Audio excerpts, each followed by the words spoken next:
Hello and welcome back to David's Closet. On this channel we talk about handbags, accessories, small leather goods, all of those fun things from the male point of view and on a budget. If that's something that's interesting to you, please subscribe to my channel if you don't already. If you do, thank you. And please comment below, like my videos, and then browse my content and watch my previous videos. There's quite a few to catch up on if you're new, so I would appreciate that as well. Also comment on those, let me know what you like, what you'd like to see, all of those things. Today's video, I actually am kind of taking the idea from a couple other people here on YouTube, some of my friends and other creators that I watch, and it's my luxury regrets. And I'm not sure if it was a tag. I'll be honest, I'm a little behind on YouTube right now, so not only making videos, but also watching my friends and keeping up on things that I'm tagged in. So if I'm tagged, thank you. If it's not a tag, I am definitely borrowing the idea and kind of piggybacking off of it. I've seen quite a few people do videos kind of on the same topic. I think, and I could be totally wrong, I will tag them below, the ones that I can think of. I believe Autumn did one. I think I saw Caleb do one. I've seen a couple other creators as well. So I do think it's a good idea. I originally was going to do my entire collection, not just my what I'm calling super luxury. I consider Coach more of a contemporary luxury, which that's going to be a video later too. But I'm just going to do my ultra luxury.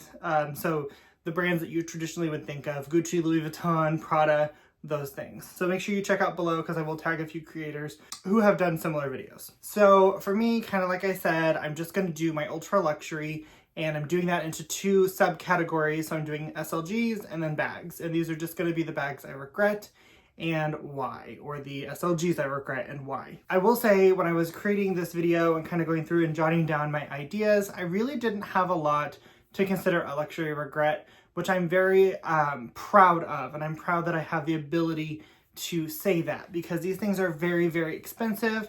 And sorry, I'm bumping my light. These things are very expensive, so you don't want to have a lot of regret. Otherwise, you spend a lot of money on something that you regret, and that's very sad. That's something I try to stray away from with anything I've done in my life, be it buying houses, cars, all of those things. And yes, in every category, I've made a purchase and, kind of thought, if I could go back, I wouldn't do that again. But I try not to regret things, because living with regret, it's just no fun. Another reason that I think I am a little bit better with my ultra luxury purchases versus my contemporary luxury is my contemporary brands. I have the stores here. We have the boutiques and we have the outlets. So I can go buy those, and I have a lot more for those categories, which is why I did, and I am going to split that up and do a separate video later on just those, because there's just quite a few, and it's easier because A, they're less expensive, so I don't feel as bad about buying them, and you don't really think that they add up, all that stuff. So that's going to be a separate video, so we're not going to get into that. This is going to be a quick one, and I mean it for real. When it comes to ultra luxury, since I don't have the brands here, you guys have heard me talk about it before. I live in the Midwest, near the Kansas City metro area. And unfortunately, we don't have any of the luxury stores. And I don't know why. Our population is larger than some cities that do have them. A lot of people don't realize, but there's actually a lot of, influence and stuff here in this area. So I wish that we had some of the stores. But in the same token, it's nice because since some of the stores aren't here, I don't have to pay tax when I buy online. So it's a double-edged sword, but I have to be really, really cautious about what I buy. So when I decide I want a luxury bag, I am going to my Dillard's, my Von Mars, my Macy's, all of the stores that have the what comes around goes around section. Every time I go in there, I go look. I don't intend to buy. I've only made one purchase from them that you might see later. But I like to see the bags, feel the bags, and decide, is this a bag I like? So for example, I wanted a Chanel GST. I went there, none of them had them. I had never seen one in person, but one of my good friends actually had one. So I got to feel hers, touch hers, and kind of see, do I like it before I decided to buy it. If I go to like a vacation and I have a luxury boutique, I will go into that boutique, and I'm not wasteful of the employee's time. I don't do that, but I try to look at the bags. And if it's a boutique that's not very busy, I will ask to see one, touch it. Mostly I just kind of look from afar and kind of see things on shelves, and I can tell, is that a bag that I'm gonna like? If it is, then I add it to my list and I start watching the pre-loved sites like Fashion File. I don't like returning stuff, so that's one of the reasons I do that. So for SLGs, I have two. And you're probably gonna be shocked because one of them is an item that I love. I just For me, SLGs are not where I want to spend my luxury money, I've decided. I only have one luxury SLG that I don't regret, which you won't see. So the first is my Louis Vuitton Sarah wallet. This is in the brown interior with the monogram canvas.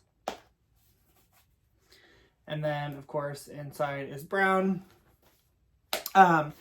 It's a beautiful wallet. I love it, but I am worried about it curling up on the edges, so I'm very careful with how I use it and how I pack it. And I'm also worried about cracking on the edge from opening and closing it, so I'm very cautious.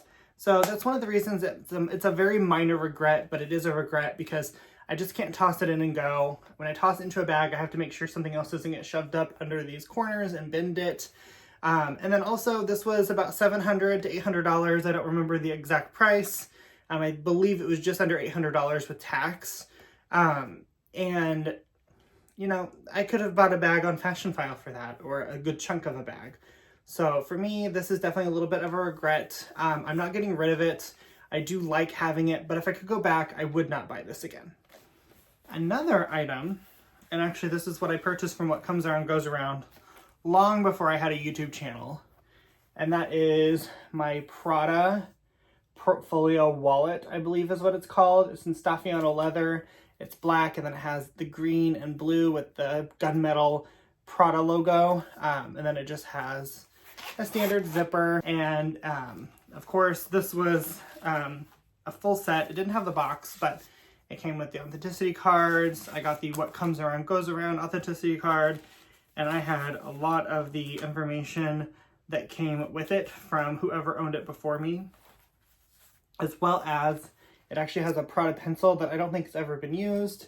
But this wallet is nice. It has a lot of card slots. Not as many card slots as I would want it to have for how big it is, but it does fit all of my cards. It has a zipper pocket, lots of other pockets, and then a big pocket here for cash, checks, anything you would need. This wallet does carry everything, and the inside is kind of like the green that matches the green out here. I do love it. I think it's gorgeous. I think it's very functional, but it's heavy. And the bags I would want to carry with it, they're already heavy. Like my Prada Galleria weighs a ton. When this is in there, it's even more heavy. And when this is fully loaded, it's very heavy. So if I could go back again, I wouldn't buy it. I paid about $600 for it, if I remember correctly. So I definitely probably wouldn't get rid of it because I probably couldn't get my money out of it, and I'm not going to give it away. But it's not something I carry a lot. It's very large. I'd probably carry it as just like a clutch, and maybe that's what I'll start trying to do with it once in a while when I go somewhere and I don't want to take a bag. Maybe use that. But I do have a Fashion File dust bag I put it in, and I made my own Prada logo on it. But definitely something that if I could go back, I probably wouldn't buy. Now, when it comes to bags, Totes Jean, I don't know how he'll feel about it right now. He is living his Dior era, so maybe he will now be on my side with this bag, but maybe not. And that is my Montaigne MM. So this bag I purchased after I had purchased a Lady Dior on Fashion File, and I returned it because that just wasn't my style. And I just honestly wanted to buy something at the time. I don't know why. And that's a really bad thing to do when you're spending this much money.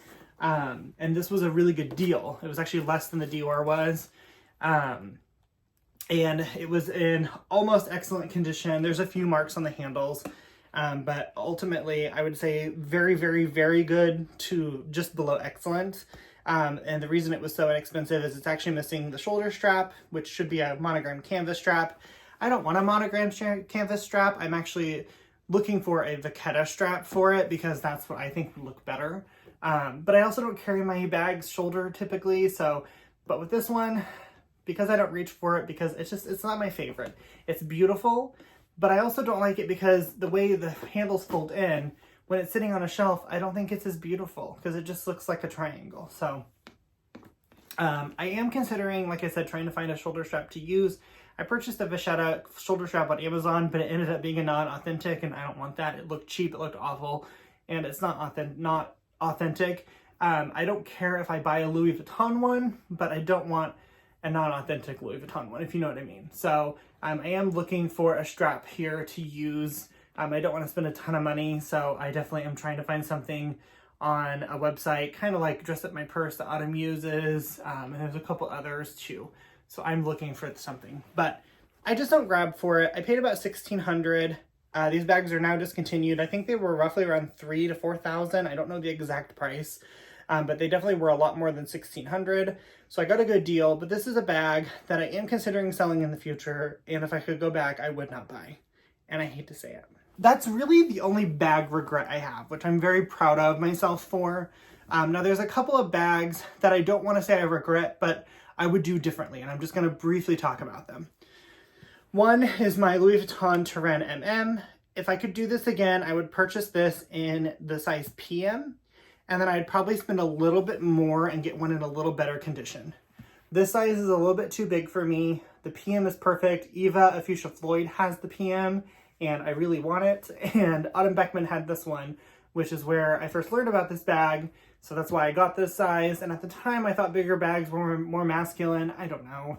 But if I could go back, I would buy this in a different size, and I would buy it in a little bit better condition. This was one of my first Fashion File finds, and I was more worried about getting a deal than condition, so I've learned from that mistake. I don't regret the bag, though. I'm never going to get rid of it. If I can find a PM for a good deal, I'd consider trading for it, or, you know, selling it to like Fashion File and then buying one from them, you know, that kind of thing. The other one that I would do a little differently, potentially, let me rephrase that. Another bag that I was going to add to this list, I decided not to, and that's my Ophidia tote from Gucci. It's a little bit bigger than all my other totes, and that's actually the reason I don't carry it a ton, but then that's also the reason I took it off my list. I think everyone needs one oversized tote, and that's mine. And I love that bag. It's gorgeous, so it's not a regret. But let me know what you guys think of my regrets. Keep your eyes out. I have a really, hopefully, epic unboxing coming up soon. Maybe this Saturday, and then I also will do the same video with my contemporary bags, and maybe I'll do like my best luxury purchases. I don't know. I have a lot of content that I'm creating here, so keep your eyes out for it. We will see you on the next video. Thank you so much. Don't forget to subscribe, like, and comment. Thanks, guys.